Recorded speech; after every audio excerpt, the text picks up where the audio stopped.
بیٹیوں سے بہت سے پہلے ہی جھکی ہوئی تھیں۔ وہ انہیں اپنی وجہ سے مزید پریشان نہیں کرنا چاہتی تھی، سو بے حس اور ڈھیٹ بنے گزارا کی جا رہی تھی۔ اس کی اکلوتی نند سدرا آپا کا دیور اپنی بیوی کو باہر لے کر جا رہا تھا۔ نفیسہ بیگم کا خیال تھا کہ ان کے کینیڈا جانے سے پہلے ان کی دعوت کرنی چاہیے، اس طرح بیٹی کے سسرال میں اس کی عزت بڑھے گی۔ بیٹی کی عزت کا انہیں ہمیشہ سے ہی بہت خیال رہتا تھا۔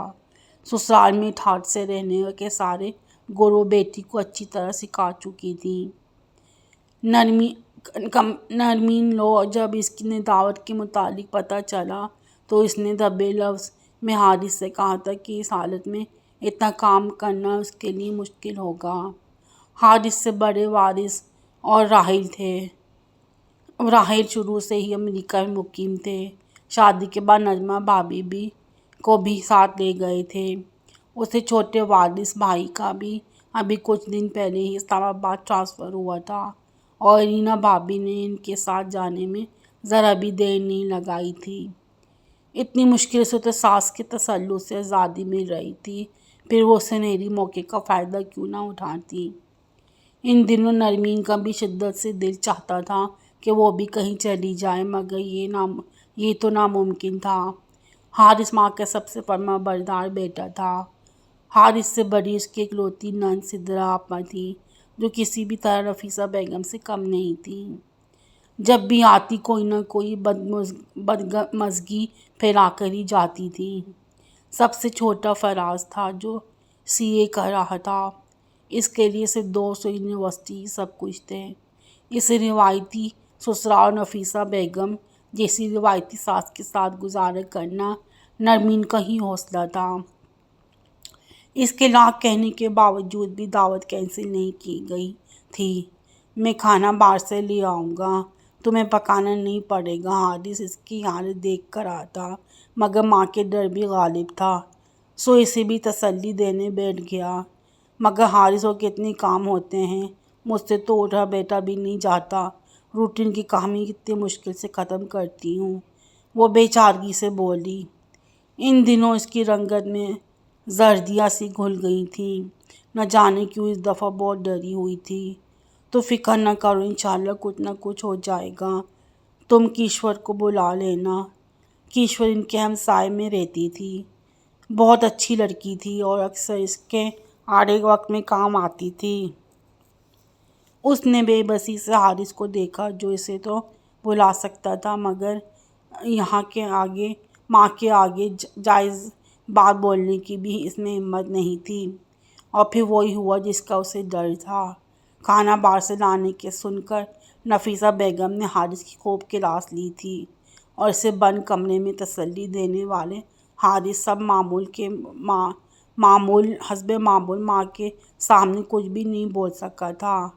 ارواح کو بخار تھا، وہ بھی اسے حتی المقدر تنگ کر رہی تھی۔ اس کا ایک پاؤں کچن میں تھا اور دوسرا ارواح کے پاس۔ ساس سے تو اتنا بھی نہیں ہوا تھا کہ کچھ دیر کے لیے ارواح کو ہی سنبھال لیتی۔ تخت پر ہی بڑی شان سے برجمان وہ بہو کو ادھر سے ادھر بھاگتا دیکھ رہی تھی۔ پتہ نہیں لوگ اتنے سنگ دل کیوں ہوتے ہیں۔ اگر اس کی جگہ ان کی اپنی بیٹی ہوتی تو تب کیا وہ بھی یہی کرتی؟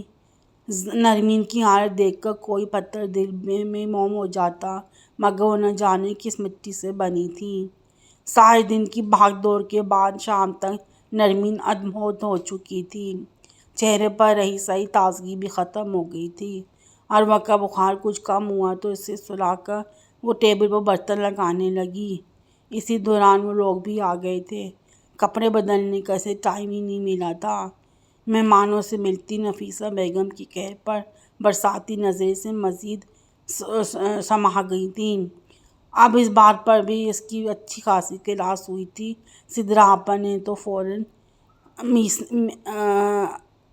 فوراً میسنی کہہ دیا تھا، ہاں سب ہمیں بدنام کرنے کے ڈھکوسلے ہیں، خود کو مظلوم ثابت کرنے کے لیے یہ ڈھونگ رچایا۔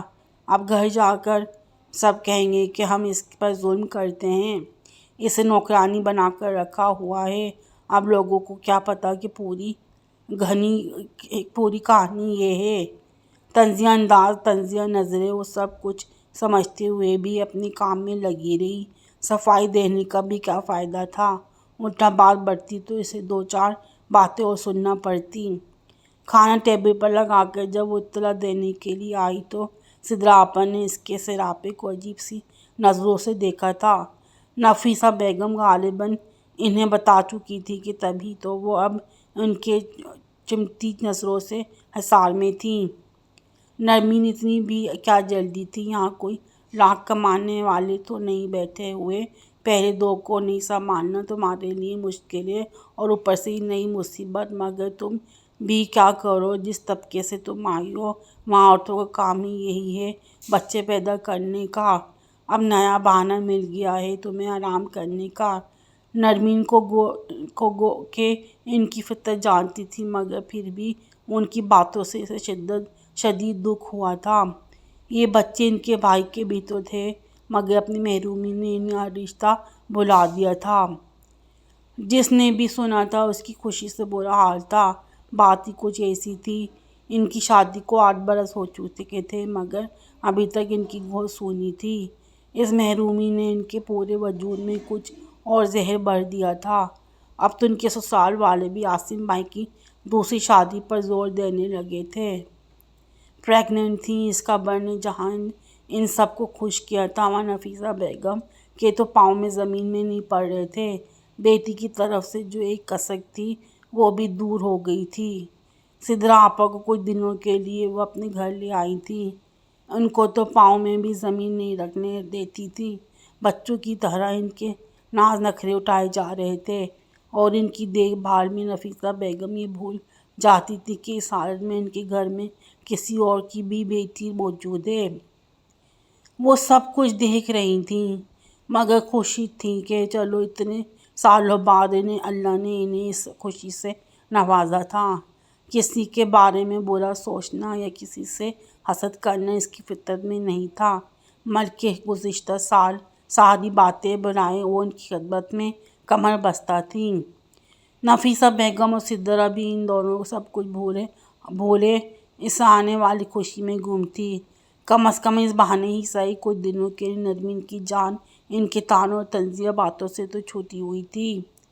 چند دن رہ کر سدرا اپنے گھر چلی گئی تھی، مگر نفیسہ بیگم کو چین کہاں۔ روز فون کرتی اور تیسرے روز ان کا حال معلوم کرنے پہنچ جاتی۔ ڈاکٹر ہر بار نرمین کو آرام کرنے کی تاکید کرتی، اچھا کھانے کی ہدایت دیتی، اس پر خون کی بہت کمی تھی، مگر وہ جانتی تھی کہ چین و آرام ان کے نصیب میں نہیں۔ وہ رو رہی تھی، یہی بہت اچھا تھا۔ ایک خوبصورت سے بیٹے کی ماں بن کر وہ سارے گھر دکھ بھول گئی تھی۔ اولاد بندے کو اپنی نظروں میں معتبر سا کر دیتی ہے۔ ارقم کے ننھے وجود نے ان کے اندر پھر سے زندگی بھر دی تھی۔ اسے ہاسپٹل سے آئے 3-4 دن ہو گئے تھے۔ سبھی مبارکباد دینے آ رہے تھے، مگر اس نے سدرا آپا کو نہیں دیکھا تھا۔ وہ نہ تو مبارکباد دینے آئی تھیں اور نہ ہی کسی نے ان کے ذکر کیا تھا۔ ان کے دل میں ملال تھا، نہ جانے لوگ دوسرے خوشی میں کیوں خوش نہیں ہوتے۔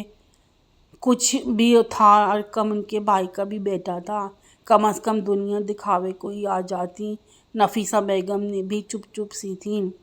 اس سے جب صبر نہیں ہوا تو حارث سے سدرا آپا کے نہ آنے کا شکوہ کر بیٹھی، مگر حارث نے اسے جو کچھ بتایا تھا اس نے اسے شاک کر دیا تھا۔ سدرا آپا لاکھ بری تھی، لیکن اس نے تو کبھی انہیں کوئی بد دعا نہیں دی تھی، مگر پھر بھی یہ سب کیوں ہوا تھا ان کے ساتھ؟ حارث نے بتایا تھا کہ وہ باتوں میں صرف ہو گئی تھی، جس کی وجہ سے انہیں اتنے عرصے بعد ملنے والی اس خوشی سے محروم ہونا پڑا تھا، اور ساتھ ہی ڈاکٹر نے یہ روح فرسا خبر سنائی تھی کہ وہ اس کبھی ماں نہیں بن سکتی۔ ان کے سسرال والوں کے لیے انہیں برداشت کرنا اب مشکل ہو گیا تھا، اور تو اور اب عاصم بھائی بھی دوسری شادی کے لیے راضی تھے۔ سدرا آپا کی حکومت ختم ہو چکی تھی۔ کچھ بھی تھا، اس خبر نے بھی نرمین کو دکھی کر دیا تھا۔ اس نے چپ چاپ ہر بات برداشت کی تھی، کسی کے منہ سے